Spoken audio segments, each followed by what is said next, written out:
তুই ভালো লাগা থেকে গেছে তো একটা ডিসিশনে ফাঁসাবি, এবারে কীভাবে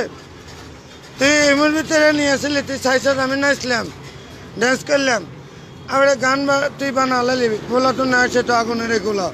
এটা একবার দিই আমার মান সম্মান তুই চাই দিস।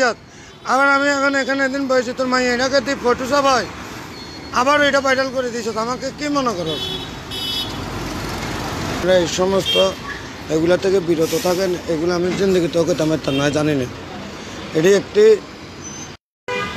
একটি ষড়যন্ত্রকারী মহল আমার রাজনৈতিক জনপ্রিয়তার দেখে ঈর্ষান্বিত হয়ে কৌশল করে বিভিন্ন মিথ্যা অডিও ভিডিও এই সমস্ত ভিডিও দিয়ে আমার ভোট নষ্ট করতে, আমার অধিকার নষ্ট করতে কিংবা আমার জনপ্রিয়তা ক্ষুণ্ণ করতে, আগামীতে